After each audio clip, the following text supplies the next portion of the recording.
আল্লাহ রাসূল সাল্লাল্লাহু আলাইহি সাল্লাম সালমান রাদিয়াল্লাহু তাআলা আনহু এবং আবু দারদা রাদিয়াল্লাহু তাআলা আনহু দুজনকে ভাই লাগিয়ে দিলেন। এই হাদিসটাকে আমি রাখলাম এখানে, ভাই লাগিয়ে দিলেন কাকে?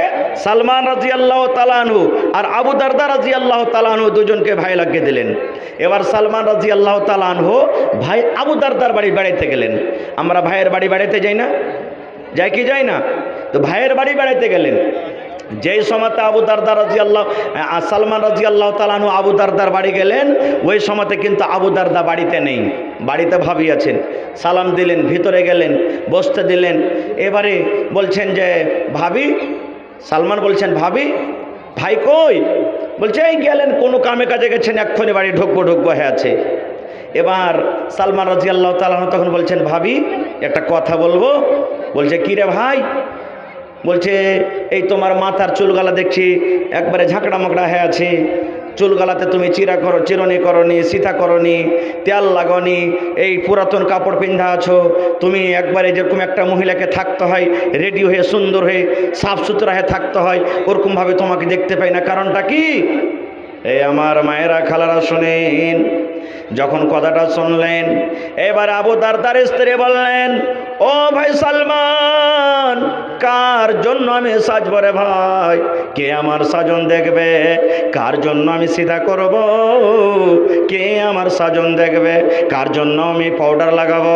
কার জন্য আমি চিরুনি করব? কার জন্য আমি সেন্ট লাগাবো? কার জন্য আমি নতুন কাপড় পরবো রে ভাই? কে আমার সাজন দেখবে?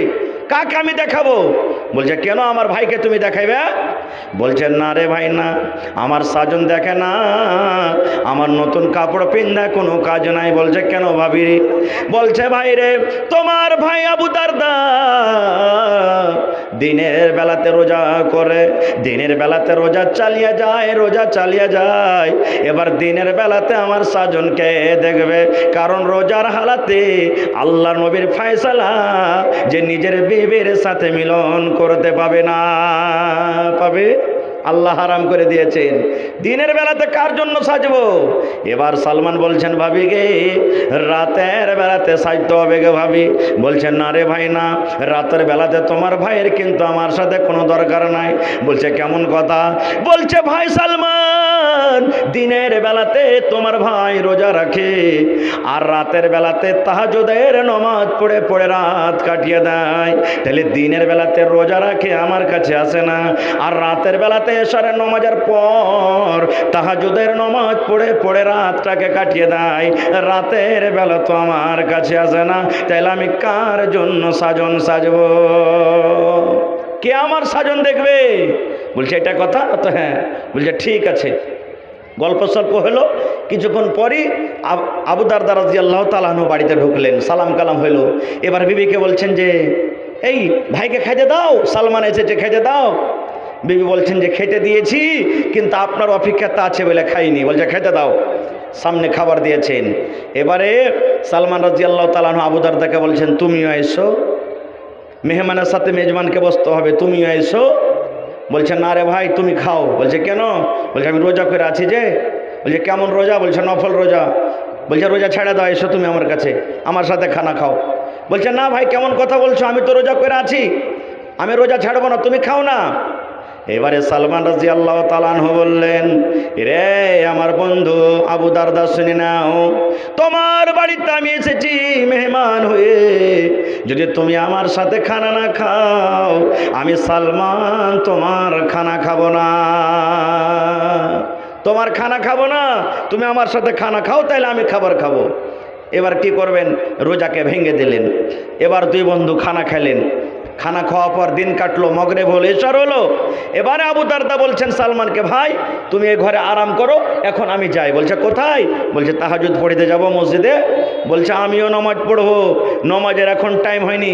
বলছে যে আপনিও ঘুমাও, এখনো নামাজের টাইম হয়নি, এখন যাও, তোমার স্ত্রী তোমার ইন্তজার করছে, সে ঘরে তুমি চলে যাও। বলছে ভাই তুমি থাকো না, আমি এখন গেলাম, আমি জিকির আজকার করবো, এবার রাতের বেলাতে আমি তাহাজ্জুদের নামাজ পড়বো। বলছে ঠিক আছে। হাতখানটাকে ধরে যে ঘরে তার স্ত্রী আছে ওই ঘরে একটু ধাক্কা দিয়ে দিলেন, যাও তুমি আরাম করো।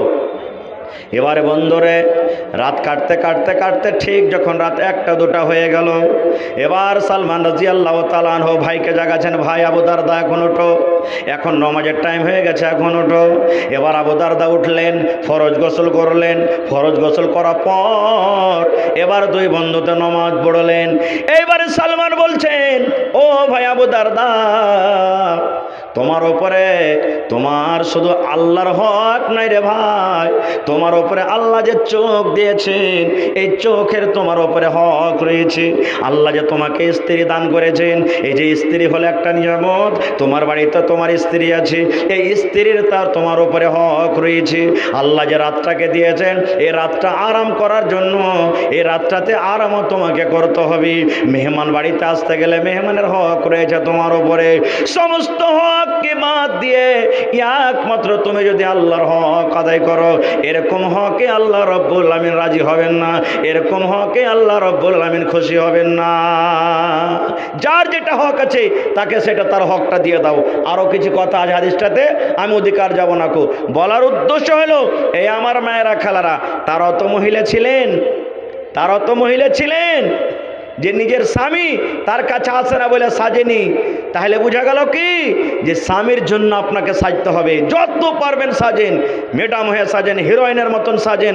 আপনারাকে বলবো যে স্ত্রীর যেটা দরকার, এখন যেভাবে ফ্যাশন চলছে, আপনার শক্তি মতো আপনাকে তা কিনে দিতে হবে, চিরুনি দিতে হবে, সেন্ট দিতে হবে, সেন্টওয়ালা তেল দিতে হবে, পাউডার দিতে হবে, আপনাকে যেটা ভালো লাগবে সেটা আপনাকে আপনার স্ত্রীকে দিতে হবে। কিন্তু কত ভাই কাঞ্জসিগিরি করছেন, ভাই বখিলি কাঞ্জসি করিয়েন না খো। খায়ের যা হোক, এইবারে